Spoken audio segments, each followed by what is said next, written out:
A short time from now, in the face of fierce opposition, and as he threatened to do, President Obama will announce sweeping changes to U.S. immigration policy, and he's doing it on his own. Speaking from the White House tonight to outline his plan, our senior White House correspondent, Chris Jansing, is there for us this evening. Chris, good evening. Good evening, Brian. Tonight, in a 10-minute speech, White House officials tell me the president will push the immigration envelope as far as his lawyers think he can go and make his case for acting alone. Already, both sides have launched aggressive campaigns to win the war of public opinion. At the Washington offices of United We Dream, immigration advocates are gearing up to defend President Obama. We're giving a face to what many just think of as a problem. Tonight, the president will propose the most sweeping changes to immigration in nearly 3 decades, allowing nearly 5 million undocumented immigrants to stay in the U.S. legally. People like Miguel Caceres, whose son Jose has always worried he'd be arrested.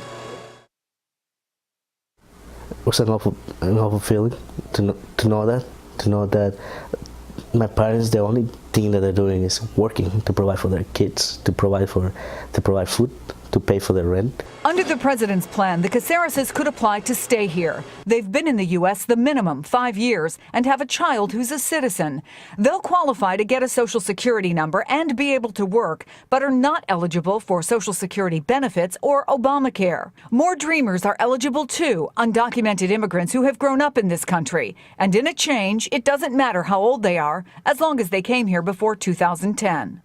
These are not felons. These are members of families. These are not criminals. These are children. Deportation will now focus on gang members, suspected terrorists, felons, and anyone who's come to the U.S. since January 1st. Republicans are mobilizing the opposition, arguing even the president has said it's blatant overreach. I'm the president of the United States. I'm not the emperor of the United States. The president had said before that he's not king and he's not an emperor, but he's sure acting like one. If President Obama acts in defiance of the people and imposes his will on the country, Congress will act. So far, no indication Republicans have settled on exactly what they'll do, but they say it will be aggressive. And the president's answer, well, we just got some excerpts from the speech. He's going to tell them, if you question my authority to do this, then pass a bill. Brian? Chris Jansing on the North Lawn tonight. Thanks. Live coverage this